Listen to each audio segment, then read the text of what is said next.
Emily woke up to something poking her face. Again. She opened one eye, already knowing what she'd find, and sure enough, there was June, standing over her like a tiny guardian angel with questionable boundary issues, her finger extended, poking Emily's cheek. "Are you awake?" June whispered, even though the act of poking someone in the face was clearly meant to wake them up, which defeated the purpose of whispering. Emily opened both eyes and looked at the little girl. "I am now." "Oh, good." June's face lit up like someone had switched on a light bulb. "I was worried you were dead again. You sleep so quietly, like a dead person, like a very pretty dead person, but still dead. Thank you, I think." Emily sat up feeling every single one of her 26 years plus about 40 bonus years. Her back screamed in protest. Sleeping on the floor had not been kind to her spine. She felt like she'd been run over by a truck, then the truck had backed up to make sure it finished the job. Her joints cracked so loudly when she stood up that all three children stopped what they were doing and stared. "Are you okay?" Annie asked, genuinely concerned. "That sounded like you broke every bone in your body." "I'm fine," Emily lied, stretching and hearing more cracks. "That's just the sound of being 26 and sleeping on a floor. My body is just expressing its opinions. Loudly." "Your body sounds very angry," Jamal observed. "My body is very angry, but we don't have time to listen to its complaints." Emily checked the clock on her wall. 7:30 a.m. She'd gotten maybe 4 hours of sleep, if that. "Okay, first things first. Bathroom. Who needs it?" All three hands shot up immediately. "Right, one at a time. June, you go first since you're the smallest, then Jamal, then Annie, and brush your teeth if you can. I have spare toothbrushes under the sink." "You have spare toothbrushes?" Jamal looked impressed. "That's very prepared." "I like to be ready for anything," Emily said, though anything had never included 3 runaway rich kids in her imagination. While the children took turns in the bathroom, June spent an unnecessarily long time examining every single item in there and asking what each thing was for. "What's this?" "Dental floss." "What does it do?" "It cleans between your teeth." "Why?" "Because food gets stuck there." "Why?" "June, just brush your teeth." Emily tried to figure out what she was going to feed them for breakfast. She opened her fridge and stared at the meager contents like they might magically multiply if she looked hard enough. They didn't. Some eggs, a little bit of bread, some leftover rice that was definitely pushing the boundaries of what the health department would consider safe. Half an onion, some pepper, a tomato that was starting to look questionable. Not exactly a feast fit for rich kids who probably had personal chefs making them gourmet breakfasts every morning with ingredients Emily couldn't even pronounce. But it would have to do.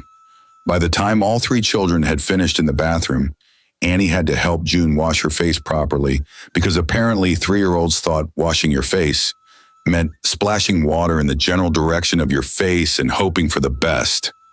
Emily had scrambled some eggs and made toast.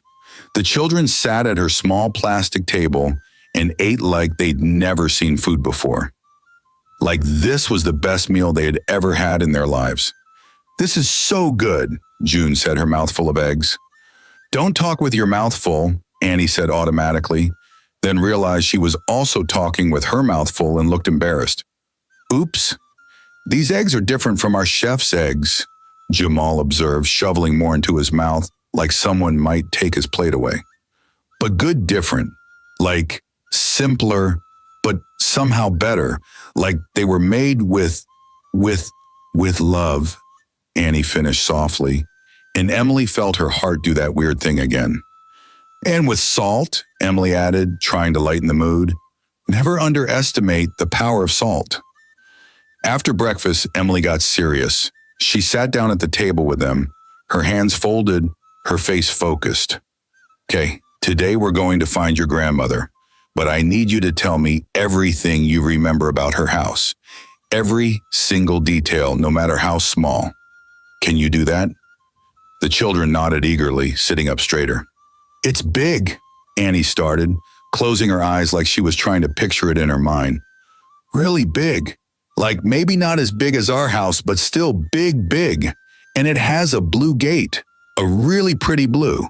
Like the color of the sky when there are no clouds and it's a perfect day. And flowers, June added excitedly, bouncing in her seat. So many flowers. Red ones and yellow ones and pink ones and purple ones and orange ones and I think there were some white ones too. Like a rainbow exploded and decided to live in Grandma's garden forever. The gate has a design on it, Jamal said, his face scrunched up in concentration. Like swirly patterns, made of iron, black iron with the blue. And there's something at the top, an animal. I think it was a lion, or maybe a pun with a big mane, something with a mane at the top of the gate. A lion or a dog, Emily repeated, writing this down on a piece of paper. Okay, that's helpful. What about the street? Do you remember anything about the street itself? It was quiet, Annie said thoughtfully. Not like our street, where there are always cars and noise. Grandma's street was quiet, like you could hear birds singing.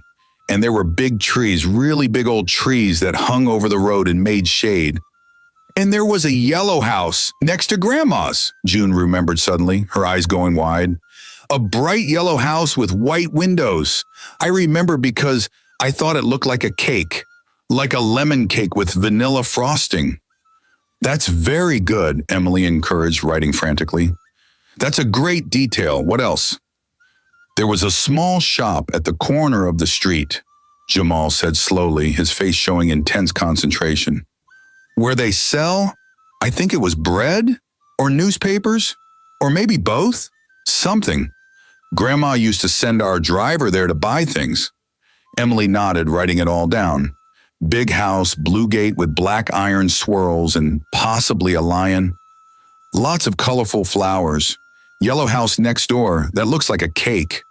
Quiet street with big old trees. Small shop at the corner. It wasn't much, but it was something. It was more than nothing. Do you remember how long it took to get there from your house? Emily asked. Annie thought hard. Maybe 30 minutes in the car? But it felt like longer because June kept asking, are we there yet, every 2 minutes. I was excited to see Grandma, June defended herself. You asked 50 times. I didn't count, so you don't know that. I did count. I counted because it was annoying.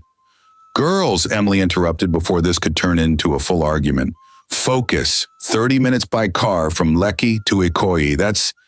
That could be anywhere depending on traffic.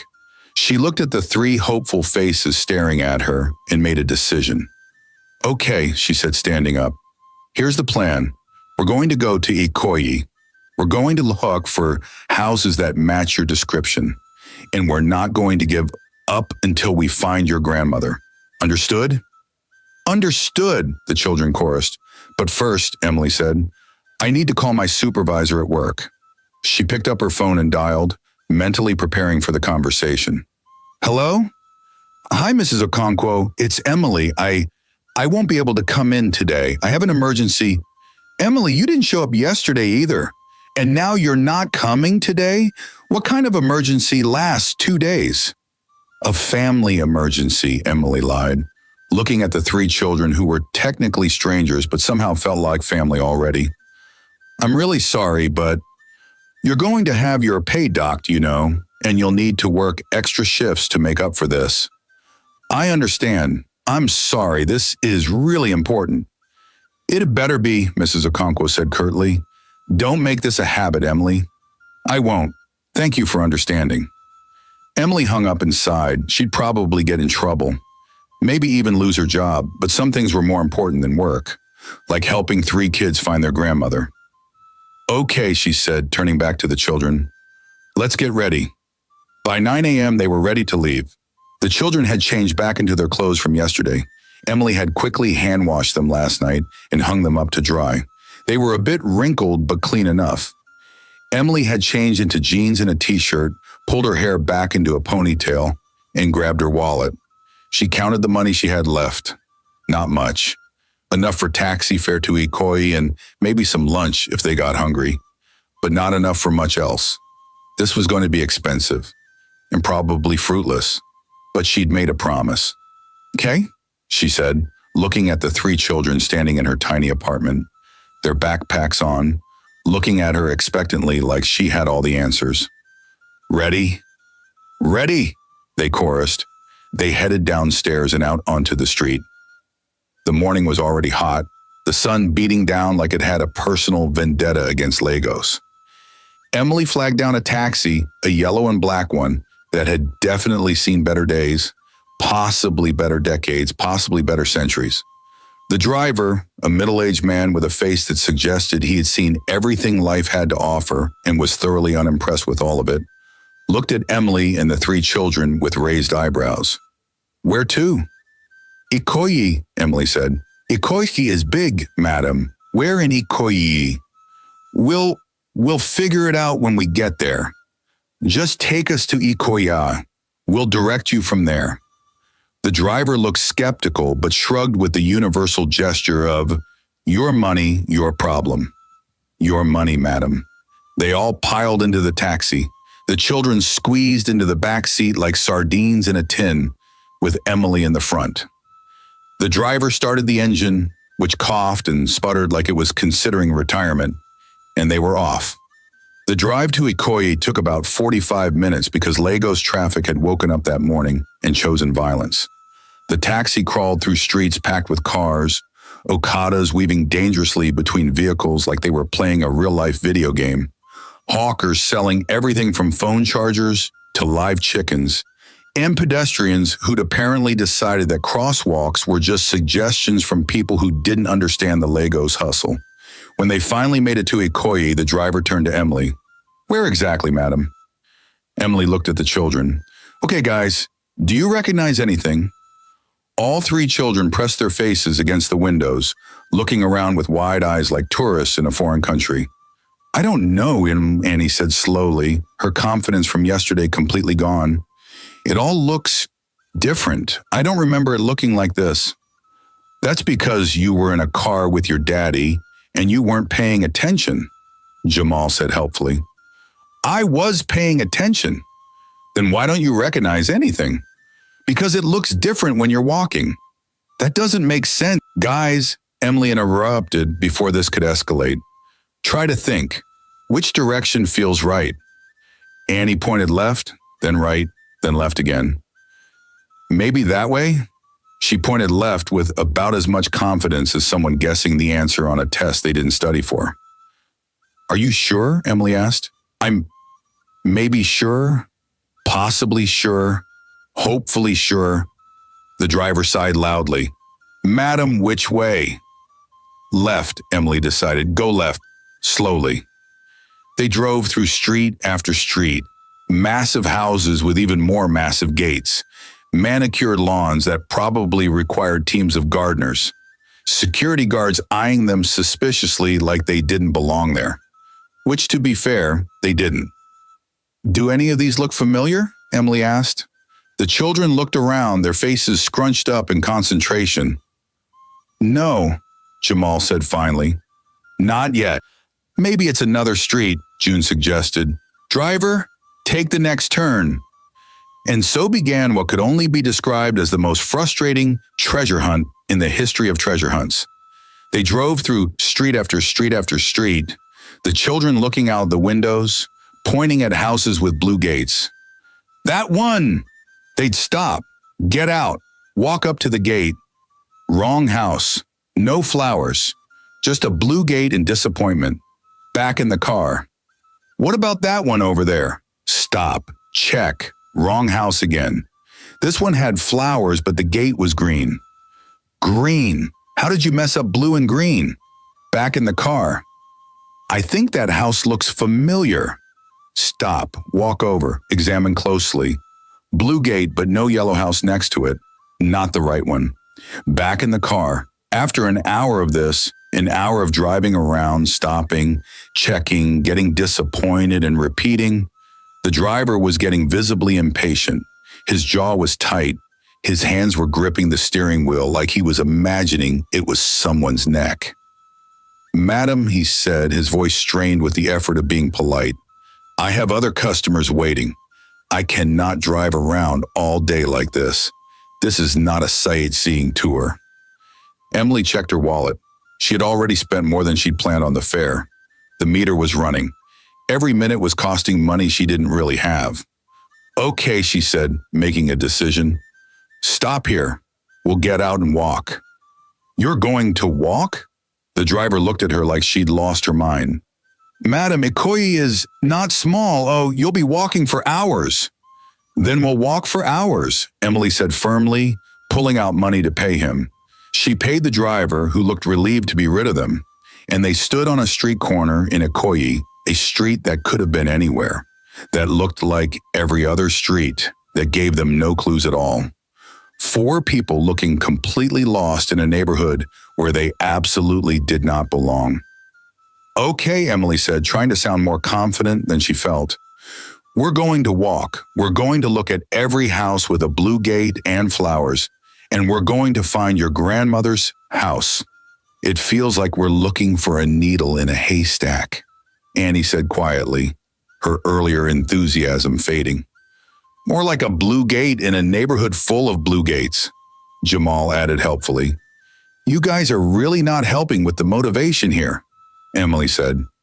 They started walking and walking and walking some more. They checked house after house, blue gate after blue gate, so many blue gates that Emily was starting to think blue gates were having some kind of convention in Ikoyi and they'd all decided to show up. Some houses had flowers but the wrong color gate. Some had blue gates but no flowers. Some had both but no yellow house next door.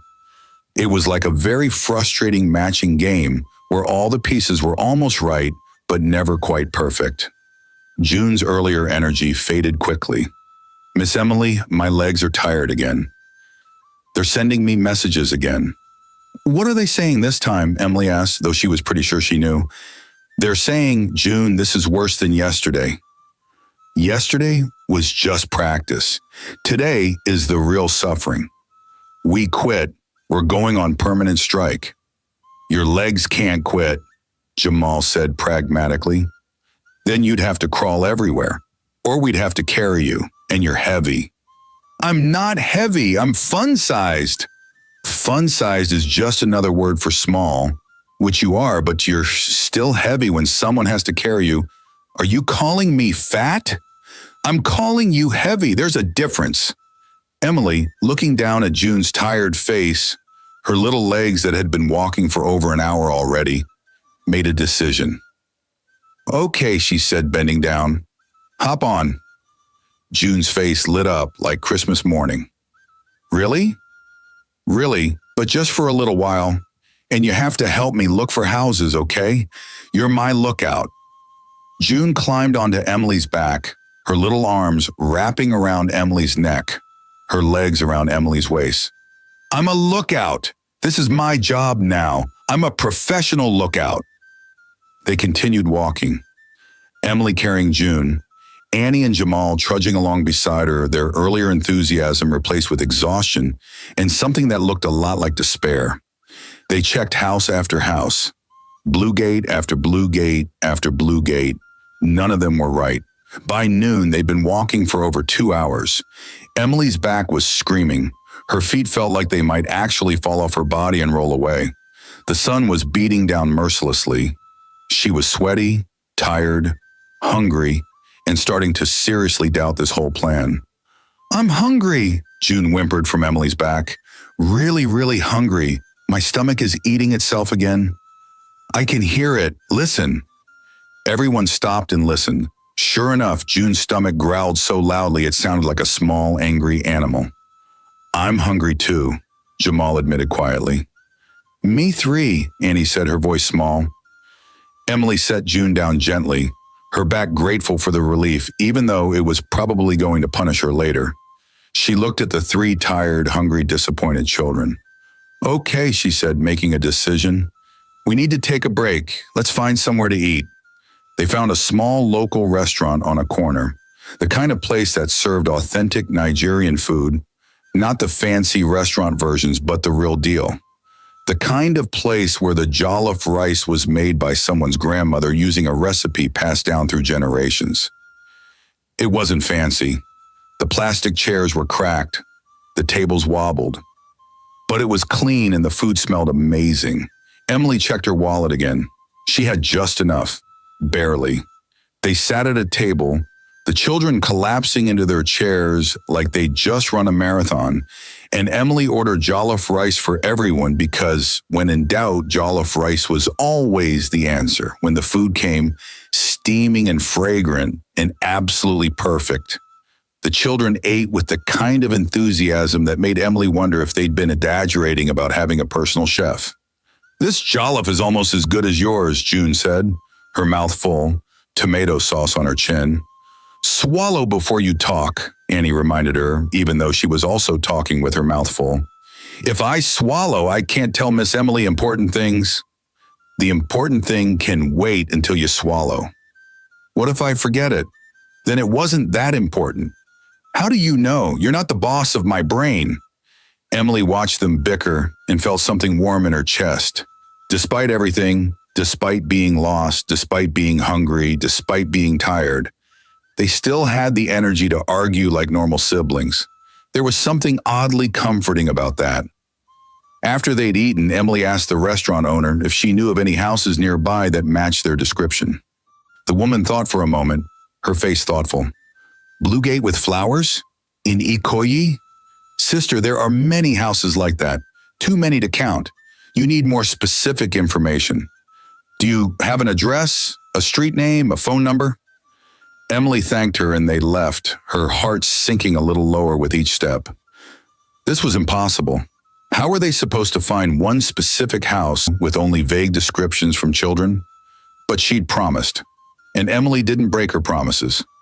They walked for another hour, checking more streets, more houses, more blue gates that all looked the same. The children were getting quieter now. Their earlier chatter had faded. Even their arguing had stopped. They were losing hope. "Maybe we should just give up," Jamal said quietly, his voice so small it almost broke Emily's heart. "Maybe we're never going to find it." "We're not giving up," Emily said firmly, though she was starting to wonder the same thing herself. "We just need to—" "Hey!" A man's voice. Loud, urgent. Emily turned around and her blood ran cold. A man in a black suit was about 2 streets away, phone pressed to his ear, staring right at them, and he was running toward them. No, wait, not running toward them. He wasn't approaching them, he was just watching them, talking frantically on his phone while staring at them like he'd just seen a ghost, or like he'd just found something he'd been looking for. "That's them," she could hear him saying into his phone, his voice carrying across the distance. "I found them. 3 children with a woman. They're in Ikoyi, near the junction of— Yes, sir, I'm sure. I'll keep eyes on them. I won't lose them." Emily's heart started pounding. Dread settled in her stomach like a stone. "That's Uncle James," Annie said, her voice rising with panic. "That's one of Daddy's security men." "Are you sure?" Emily asked, already knowing the answer but hoping somehow she was wrong. "Yes, he's always at our house. Oh no, he's calling Daddy. He's going to tell Daddy where we are." The man, Uncle James, was still on his phone, still watching them like a hawk, still talking rapidly. "Yes, sir, they're just standing here. The woman is with them." "No, sir, I haven't approached them." "Yes, sir, I'm keeping my distance." 10 minutes. "Yes, sir, I'll stay right here and keep watch." Emily's mind raced. This was it. This was the moment Taupe had warned her about. The father was coming, the rich, powerful, probably furious father was on his way. And Emily was standing here with his 3 children, looking exactly like someone who might have kidnapped them. This was going to be very bad. "What do we do?" Annie asked, looking up at Emily with scared eyes. Emily took a deep breath. "We wait, we tell the truth, and we hope your father listens." But even as she said it, she had a sinking feeling that hoping wasn't going to be enough. Those 10 minutes felt like the longest 10 minutes of Emily's entire life. They just stood there on the street corner. The man in the black suit, Uncle James, watching them from a distance like they might disappear if he blinked. His phone still pressed to his ear, probably giving updates. A crowd started to gather because this was Lagos, and when something interesting was happening, people always gathered. They whispered and pointed. Are those the missing children? The ones from the news? I heard about them this morning on the radio. Who's that woman with them? Maybe she kidnapped them? She doesn't look like a kidnapper.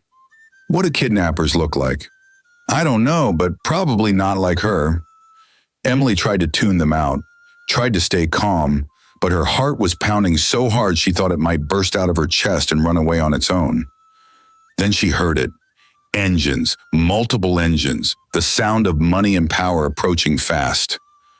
3 black SUVs, the kind that cost more than Emily would earn in 10 years, the kind that had bulletproof windows and leather seats that probably cost more than her entire apartment, came speeding down the street like they were in a high-speed chase. They screeched to a halt, tires squealing, probably leaving marks on the pristine Ikoyi street. Doors flew open, men in suits poured out. Security, lots of security. They moved like a well-trained unit, positioning themselves, scanning the area, looking very serious and very intimidating. And then he stepped out, Brian Kingswell. Emily knew immediately it was him. He had Annie's eyes, Jamal's nose, June's face shape. But more than that, he had the look of a man who hadn't slept. His eyes were bloodshot. His suit, expensive, definitely designer, probably cost more than Emily's yearly salary, was wrinkled, which for a rich person probably meant the world was ending. His hair was a mess, like he'd been running his hands through it all night. He looked like a man who'd been through absolute hell.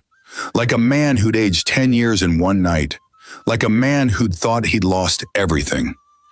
And then he saw his children. Annie, Jamal, June! His voice cracked, actually cracked, like something inside him was breaking. The children's faces transformed. Daddy! They ran to him. June toddled as fast as her little legs could carry her, Annie and Jamal sprinting. And he dropped to his knees right there on the street, not caring about his expensive suit, not caring about the crowd, not caring about anything except his children. He pulled all 3 of them into his arms and held them so tight Emily thought he might never let go. And he cried. This billionaire businessman, this powerful man, this person who probably intimidated everyone he met, he cried like a child. His whole body shook with sobs.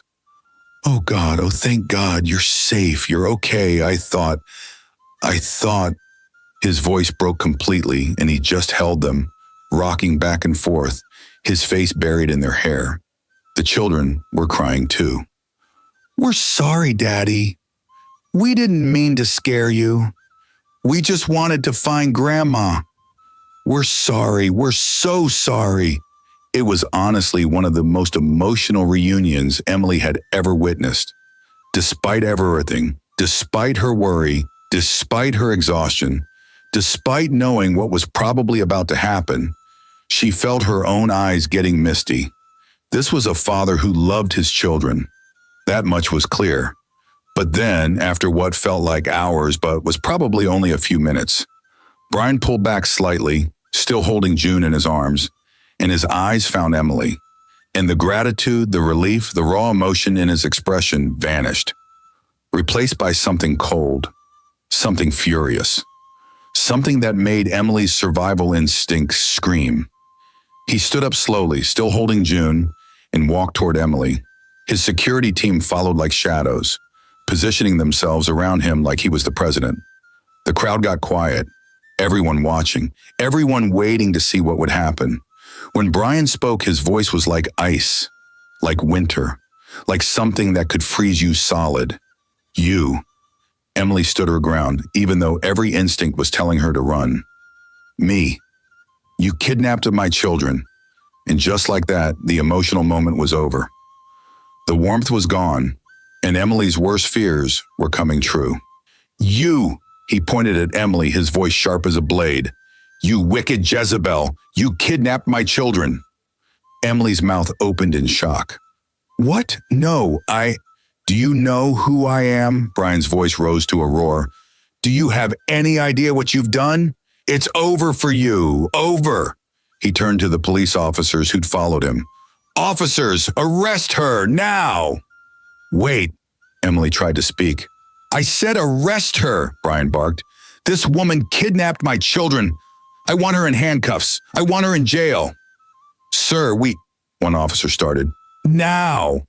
The officers moved toward Emily. "I didn't kidnap anyone," Emily protested. "I saved them. Your children were being—" "I don't want to hear your lies!" Brian cut her off.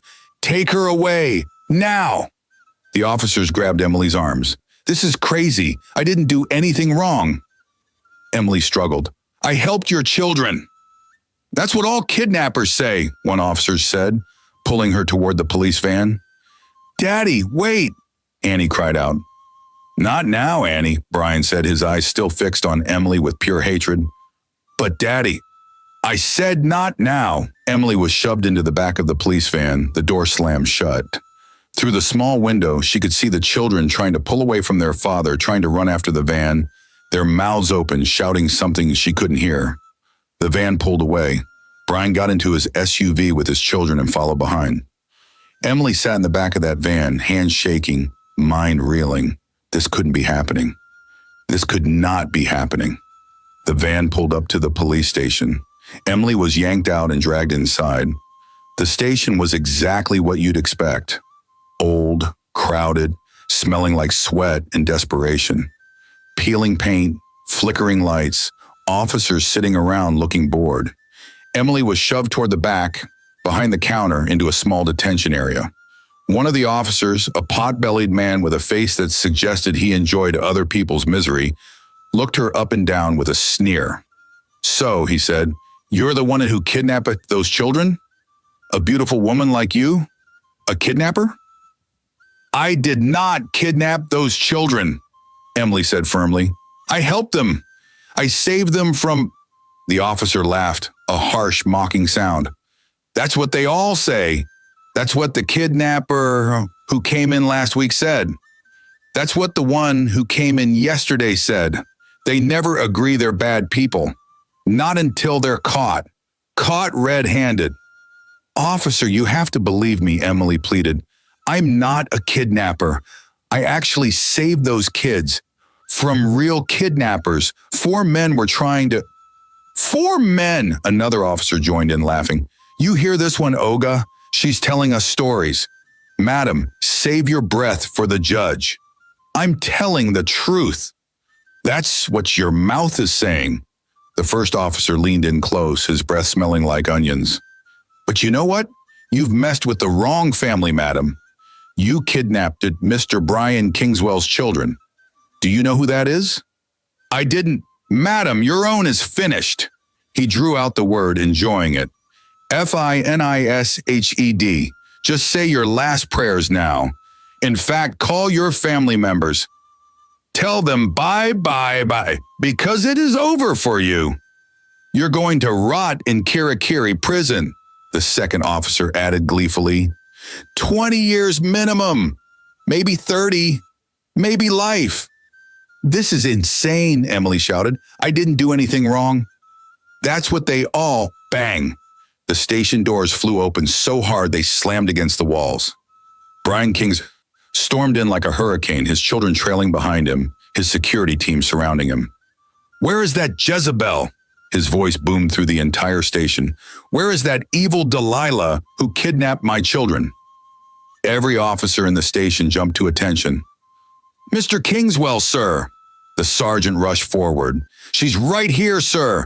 We have her in custody." "Good." Brian's eyes were blazing. "I want her locked up. Maximum security. I want the book thrown at her.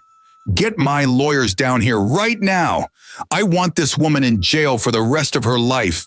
There should be no trial, no bail, nothing. She goes straight to prison. Do you understand me?" "Yes, sir. Absolutely, sir.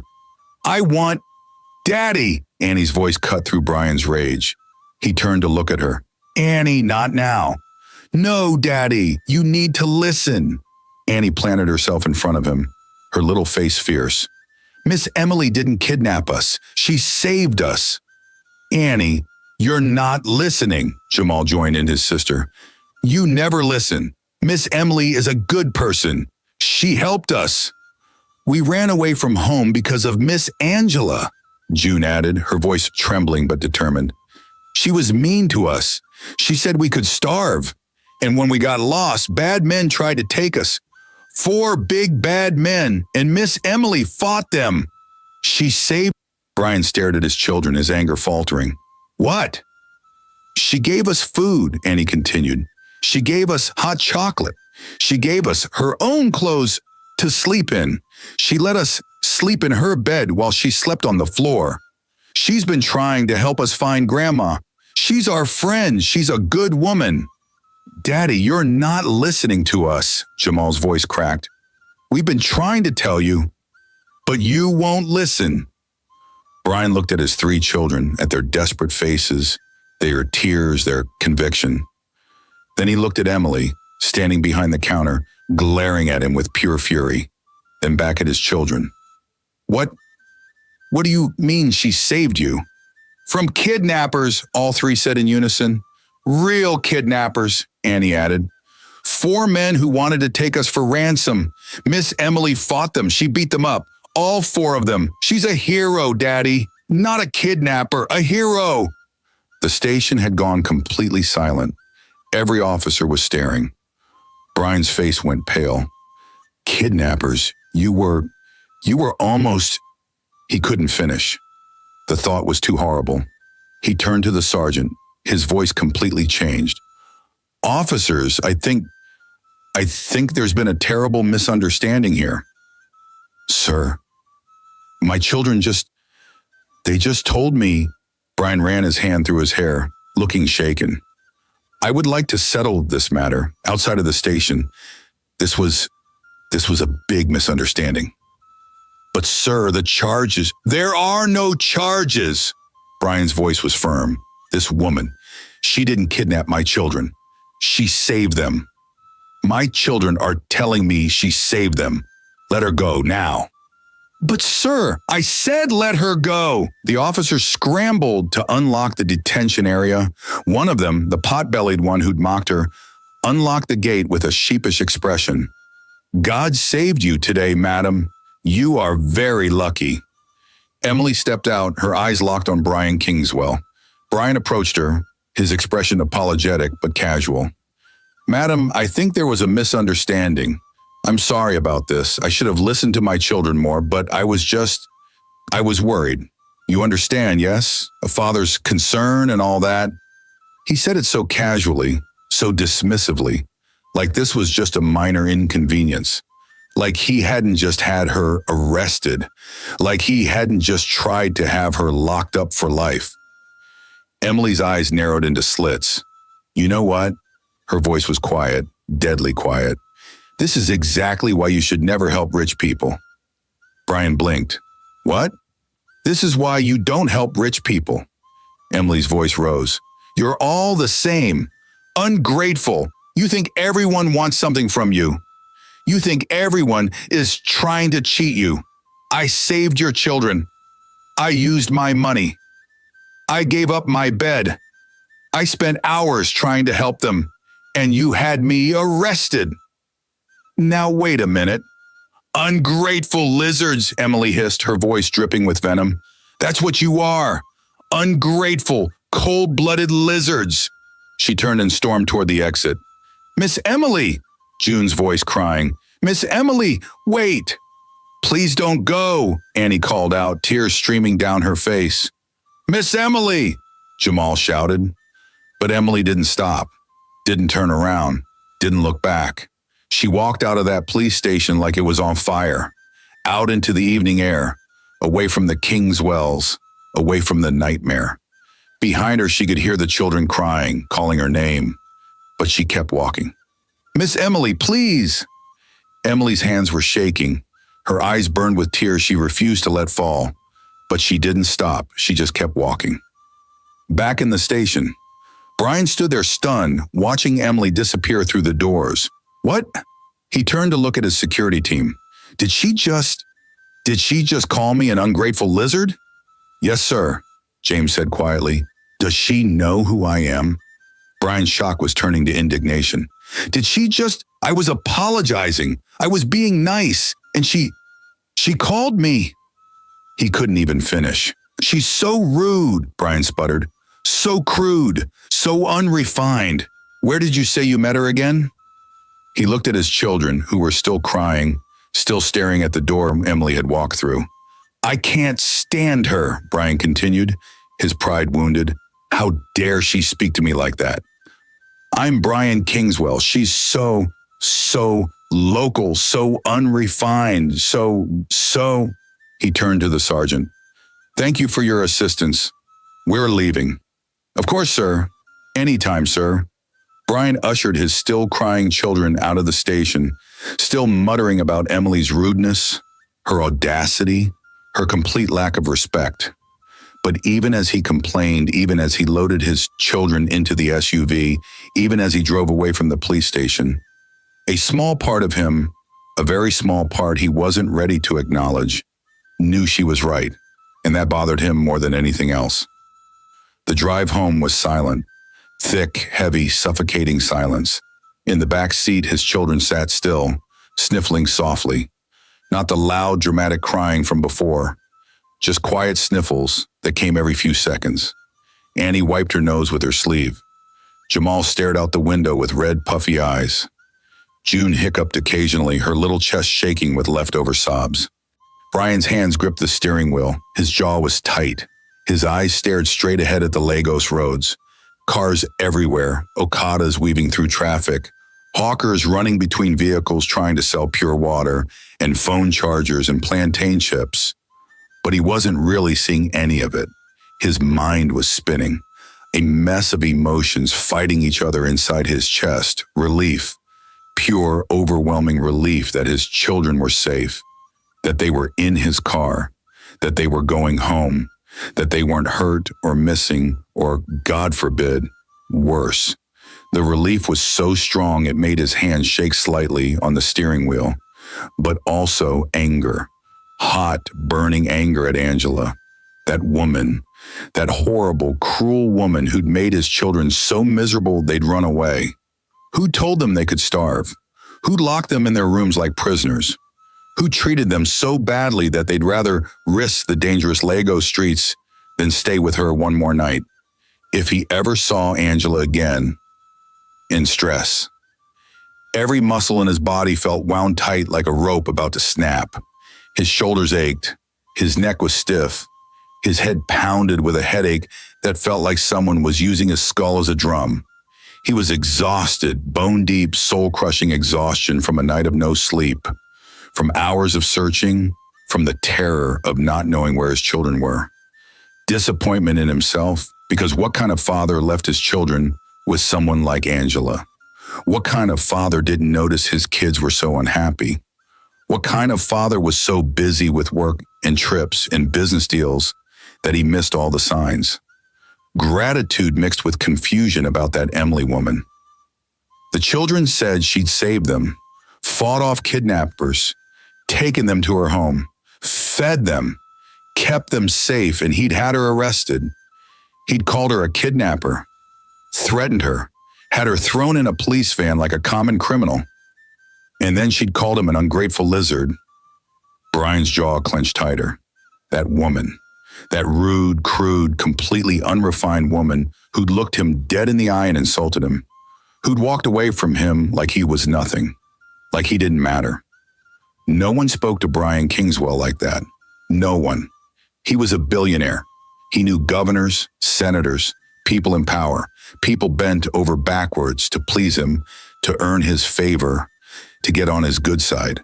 But she'd hissed ungrateful lizard at him and stormed out.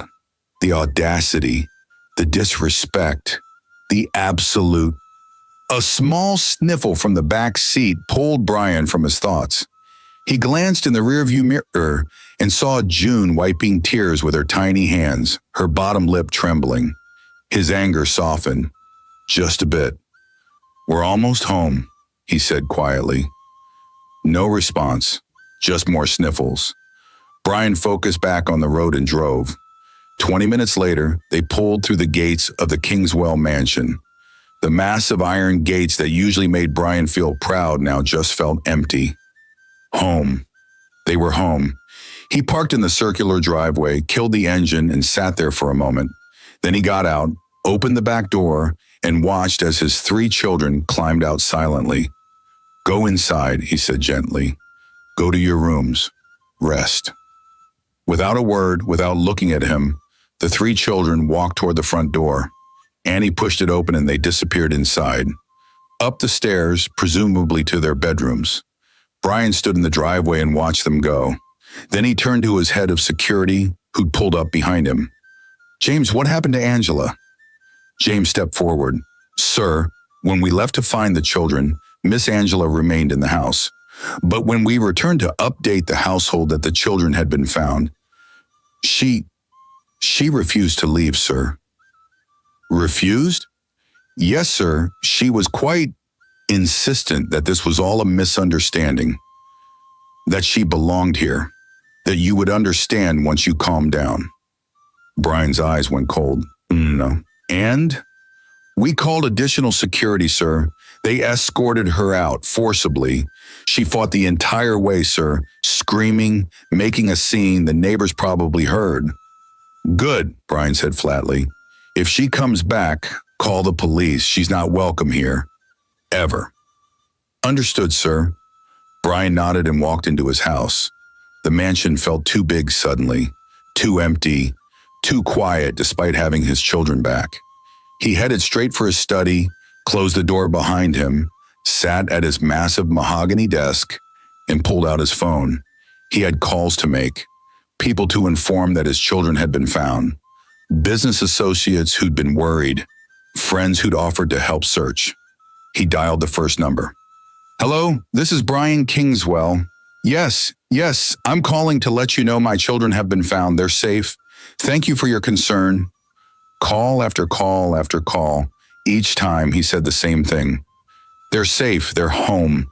Thank you for your help." He was on his 7th call when bang, bang, bang. The front door of the mansion flew open so hard it sounded like someone had kicked it down. "My enemies have failed." A voice boomed through the entire house, loud, dramatic, filled with the kind of righteous fury that only an elderly Nigerian woman could produce. "My enemies have failed. Thunder fire them. My grandchildren have returned. Praise the Lord. Hallelujah." Brian closed his eyes and sighed. His mother had arrived. Of course she had. Grandma Kingswell was 73 years old, stood at exactly 5 feet tall, though she claimed 5'2", and had the energy of a woman half her age combined with the dramatic flair of a Nollywood actress. She stormed into the Kingswell mansion like she owned it, which technically she kinda did since she'd helped Brian buy it years ago and never let him forget it.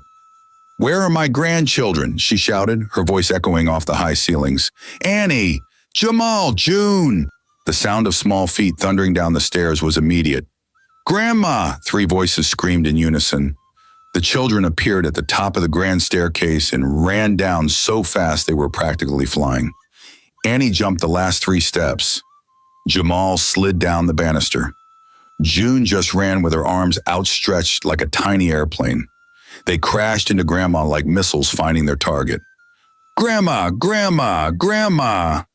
My babies!" Grandma wrapped all 3 of them in her arms, which was impressive considering she was smaller than Annie, and squeezed them so tight they made squeaking sounds. "My precious babies!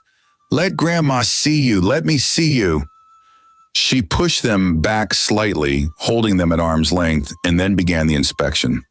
First Annie. Grandma turned her around like she was examining produce at the market, checked her face, her arms, her legs, lifted her chin, looked in her ears. "Did they hurt you?" Grandma demanded. "Did anyone hurt you? Tell Grandma the truth." No, Grandma, we're fine. Grandma wasn't done. She opened Annie's mouth. Say, Grandma, I said say, huh. Grandma peered into Annie's mouth like a dentist, checked her tongue, her teeth, nodded, satisfied, then moved to Jamal. Same routine. Turn around, face examination, arm check, leg check, ear inspection. Open your mouth. Grandma, I'm fine. Boy, open your mouth before I open it for you. Jamal opened his mouth. Ah. Satisfied, Grandma moved to June. June, who'd been through this routine many times, just opened her mouth automatically. Ah. Good girl, Grandma said, checking her tongue. Then she cupped June's chubby cheeks. Did they hurt you, my baby? Did anyone touch you? Tell Grandma. No, Grandma, June said. Miss Emily saved us. She fought the bad men. Bam! Pow! Crash! June demonstrated with her tiny fists. Miss Emily? Grandma's eyebrows rose. Who is Miss Emily? She's a superhero, June declared, with muscles, big muscles, like this. She flexed her tiny arms. She's a good Samaritan, Annie corrected. She saved us from kidnappers yesterday. Grandma's eyes went wide. Kidnappers. Oh, Lord Jesus, somebody was trying to kidnap my grandchildren. 4 men, Jamal added. Big, scary men. But Miss Emily beat them all up. She used a stick and went whack, whack, whack. Grandma clutched her chest dramatically. Jesus Christ of Nazareth, you people nearly gave me a heart attack. I did not sleep last night. Not 1 minute of sleep. I thought I was going to die. I thought my heart was going to just stop. And you're telling me kidnappers tried to take you? Yes, but Miss Emily saved us. God will bless her. Grandma raised her hands to the ceiling. God will bless that woman abundantly. He will bless her coming in and her going out. He will bless the work of her hands.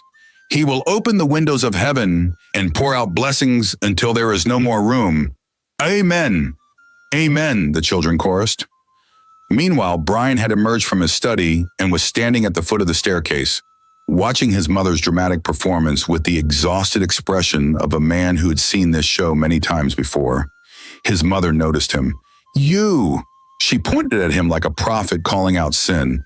You left my grandchildren with that long-necked guinea fowl.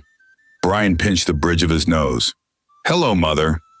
Don't hello mother me. That ostrich, that giraffe, that creature you call a girlfriend made my grandchildren run away from home. Run away? Do you know what could have happened to them? Do you? They could have been kidnapped or trafficked to Dubai or China or Alaska. Mother, Alaska isn't. I don't care where Alaska is. Grandma was on a roll now. My grandchildren could have been anywhere, and it's all because of that long-necked vulture. Brian sighed. Mother Angela is gone. I made sure she left. Good. If I catch her in this Lagos, if I see her anywhere, I will break her legs, her tiny, twisted chicken legs. I will break them into pieces. She will crawl like a snake for the rest of her life. Mother, please calm down. Calm down? Grandma's voice hit a pitch that could shatter glass. You want me to calm down? My grandchildren were missing for hours, and you're telling me to calm down?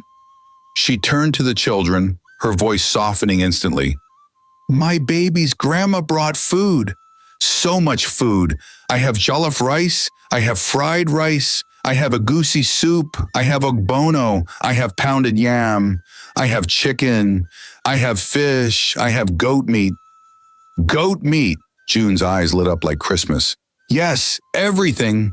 We are going to eat until your stomachs burst, until you cannot move, until you just lie on the floor like fat, happy lions. The children giggled, the first real sound of happiness Brian had heard from them since the police station. The food is in my car, Grandma continued. So many bags. Your drivers can bring them in. And tomorrow, Grandma will cook fresh food, I will cook so much food you will be begging me to stop. You will say, Grandma, please, no more. We cannot eat anymore. And I will say, too bad, eat. The children laughed harder. Now Grandma's tone shifted, becoming serious. Go upstairs, all of you. Wash your faces. Wash your hands. Change into comfortable clothes. When you come back down, we will eat like kings and queens. Understood? Yes, Grandma. Go! The three children ran upstairs, their earlier sadness temporarily forgotten in the excitement of Grandma's food. As soon as they disappeared, Grandma turned to Brian with an expression that could freeze lava. You, she said, pointing at him, study now. Brian knew better than to argue with his mother when she used that tone. He turned and walked back to his study. Grandma followed, her short legs moving surprisingly fast. She closed the study door behind them with a firm click. Then she turned to face her son. Sit down. Brian sat. Grandma remained standing, which meant she was shorter than him even when he was sitting. But somehow she still managed to look down at him with the kind of authority that only mothers possess. Now, she said, her voice deadly calm, tell me everything and don't leave out a single detail. Brian looked at his mother, at her face that was creased with worry lines, at her eyes that were red from crying, at her small frame that somehow contained enough fire to power a small city, and he felt something crack inside his chest. Mom, he said quietly, just calm down, please. The children are fine now. They're home. They're safe. That's all that matters. Calm down. Grandma's eyebrow rose so high it nearly touched her hairline. You want me to calm down? Brian Kingswell, I am your mother. I changed your diapers. I know when you are trying to avoid telling me something. So start talking. What happened? How did my grandchildren end up missing? Brian sighed deeply, the kind of sigh that came from the very bottom of his soul, collected all the exhaustion and stress and guilt along the way, and came out sounding like defeat. It was Angela, he said finally. That guinea fowl. Grandma's voice rose immediately. I knew it. I told you, but did you listen to me? No, you said, Mother, you're being dramatic. Mother, you're being unreasonable. Mother Angela is a good woman. A good woman? That long-necked ostrich? That vulture? That giraffe in heels? I told you she was bad news. I told you she only wanted your money, but you wouldn't listen. You thought with your... Grandma gestured vaguely at Brian's lower half. Instead of with your head. Mother, please. What did she do? Grandma demanded. What did that creature do to my grandchildren that made them run away from their own home? Brian ran his hand through his hair. From what the children told me, when I left for South Africa, Angela apparently treated them badly. Very badly. How badly? She yelled at them, called them names, told them they were spoiled and ungrateful. Grandma's eyes narrowed to slits. And then, Brian continued, his voice getting quieter, when they talked back, when they tried to defend themselves, she locked them in their rooms, took their phones so they couldn't call anyone. And she told them, he paused, she told them what? Grandma's voice was dangerously calm now. She told them she didn't care if they starved. Silence. Complete, total silence. Grandma stood perfectly still. Her face showed no expression. But Brian could see it, the rage building behind her eyes like a storm gathering strength. When she finally spoke, her voice was so quiet it was terrifying. She told my grandchildren she could watch them starve. Yes, my grandchildren, my babies. She told them they could starve in a house full of food, with cooks and chefs in a kitchen that cost more than some people's entire houses. She told them they could starve. Mother, where is she? Grandma's voice suddenly exploded. Where is that devil? Where is that demon in human form? I will kill her. I will actually kill her. Where is she? Bring her to me. She's gone, Mother. Security removed her from the house. Removed her? They should have thrown her. They should have launched her like a rocket into the sun. Grandma started pacing, short, angry steps that made her look like a small, furious general planning a war. That woman, that creature, how dare she? How dare she speak to my grandchildren like that? Who does she think she is? They are children, innocent children, and she told them they could starve. She whirled around to face Brian. I told you she was no good. I told you. I told you. But you said I was being difficult. You said I should give her a chance. A chance? I should have given her a kick right in her long neck, broken it like a twig. Mother, I know. You were right. I was wrong. I'm sorry. Sorry? Grandma's voice hit that pitch again. You're sorry? Your children ran away, kidnapped, killed, and you're sorry? Brian looked down at his hands. I know, I failed them. I should have noticed they were unhappy. I should have... Yes, you should have, Grandma interrupted. But you were too busy with your business. Your deals, your money, always working, always traveling. And you left my precious grandchildren with that long-necked disgrace. She paused, taking a breath. Now tell me about this Emily woman, the one who saved them. Brian's jaw tightened. Mother, I really don't want to talk about that woman. Grandma's eyes sharpened. Oh, why not? Because she's rude, she's crude, she's completely unrefined.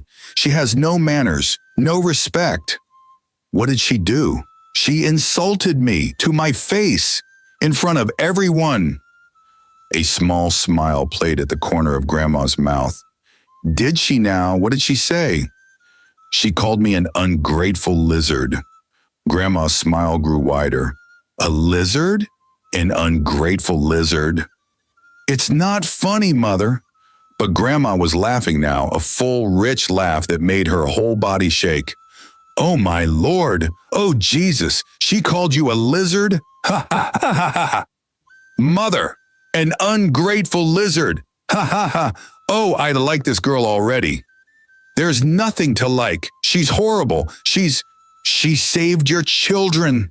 Grandma cut him off, her laughter stopping abruptly. She saved them from kidnappers. She took them to her home, fed them, kept them safe, used her own money to help them. And what did you do? Brian said nothing.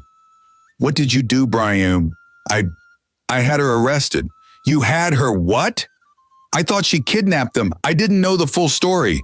The children were with her and I just assumed. You assumed? Grandma's voice rose again. You assumed the worst. You didn't even ask. You just had her arrested. This woman who saved your children. And then what? You tried to apologize? Yes, I tried to thank her. I tried to say sorry, but she just insulted me and walked away. Grandma stared at her son for a long moment. Then she started laughing again. What's so funny? Brian demanded. You. Grandma wiped tears from her eyes. You're so funny. This girl saved your children. You had her arrested. You tried to give her some half-hearted apology, probably something like, sorry for the misunderstanding. And you're surprised she was angry? I was being nice. You were being stupid. Mother, that girl had every right to be angry. She saved your children and you treated her like a criminal. And now you're sitting here complaining that she called you a lizard? Grandma shook her head. You deserved worse.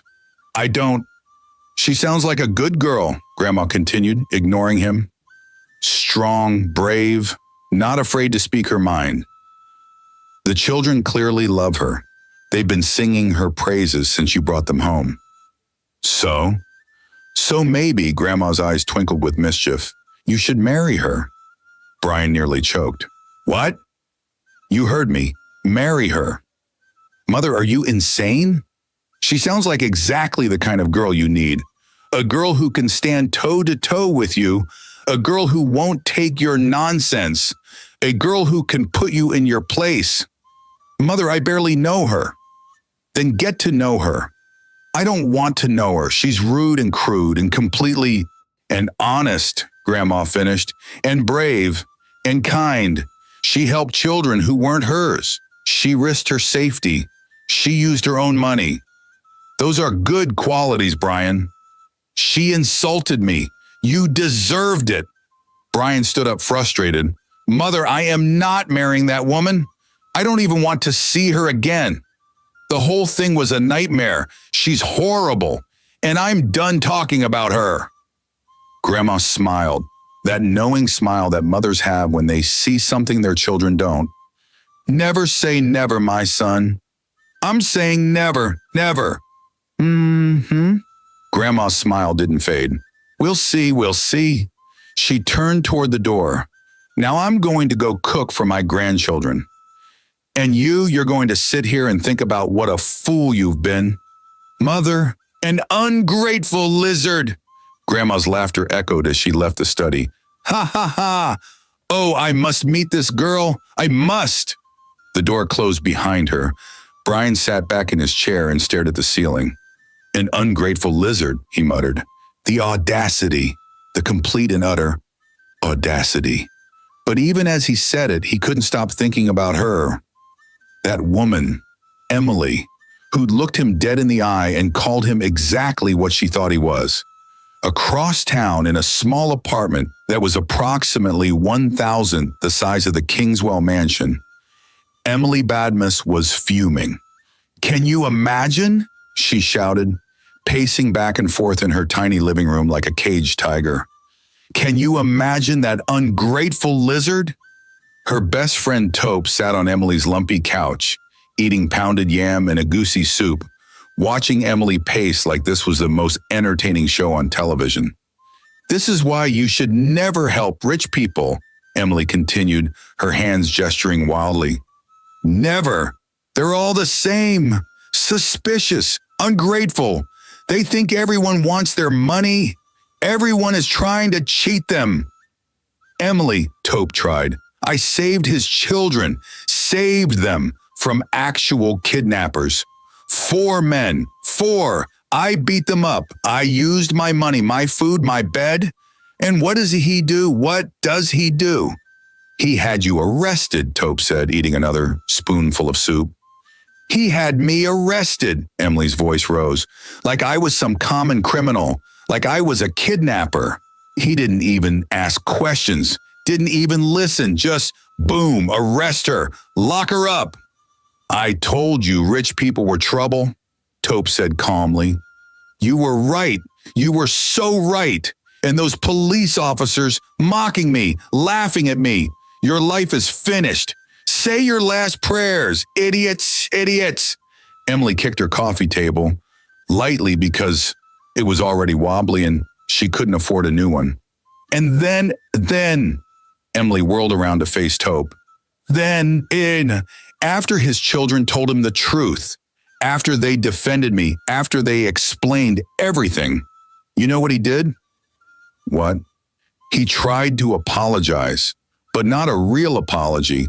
Oh no, just some casual, dismissive, sorry for the misunderstanding nonsense. Like it was no big deal. Like he didn't just have me arrested. Like he didn't just try to ruin my life. What did you say? I told him exactly what I thought. I told him this is why you don't help rich people. I told him he was an ungrateful lizard. Taupe nearly choked on her soup. You called him a lizard? An ungrateful, cold-blooded lizard? Yeah, Emily, Taupe started laughing. It's not funny. It is funny. You called a billionaire a lizard. To his face. He deserved it. He deserved worse. If this was back in the day, back when I was fighting in tournaments, I would have dealt with him. I would have broken every bone in his body. I would have... Emily, stop! Taupe's laughter faded. You know what the doctor said. You can't do anything that puts your health at risk. Your spine injury. I know about my spine injury. Emily's anger deflated slightly. She sank onto the couch next to Taupe, suddenly exhausted. I know. I'm so angry, Taupe. So angry. I know, babe. Taupe put her arm around Emily's shoulders. But it's over now. The children are safe. They're back with their father. You did a good thing. A great thing. You saved those kids and got arrested for it. But you're free now, and you never have to see that ungrateful lizard again. Emily laughed despite herself. Ungrateful lizard? I can't believe I said that. I can't believe it either. Girl, you have guts. Calling a billionaire a lizard. I wish I'd been there to see his face. He looked so offended. Emily started laughing properly now, like no one had ever insulted him before in his entire life. Like I just committed the worst crime in history. Probably no one has insulted him before. Rich people aren't used to hearing the truth. Well, he heard it today. Ungrateful. Lizard. They both dissolved into laughter. After a moment, Taupe spoke more seriously. But Emily, promise me you'll just let this go. Avoid him. Avoid the whole family. Rich people are trouble. You help the kids, they're safe, it's over. Move on. Oh, I'm moving on, Emily said firmly. I never want to see Brian Kingswell again. Not if he was the last man on earth. Not if my life depended on it. Never. Good. That ungrateful, stuck-up, arrogant, cold-blooded reptile. You're really committed to the lizard thing, huh? He is a lizard, cold-blooded. Probably changes colors to match his expensive suits. Probably basks on a rock in his mansion counting his money. Taupe burst out laughing again. Emily grinned. I hate him. I know. I really, really hate him. I know, babe. Ungrateful lizard. Okay, I think you've said ungrateful lizard enough times for one day. But Emily was still smiling, a fierce, satisfied smile. She told Brian Kingswell exactly what she thought of him, and it felt good.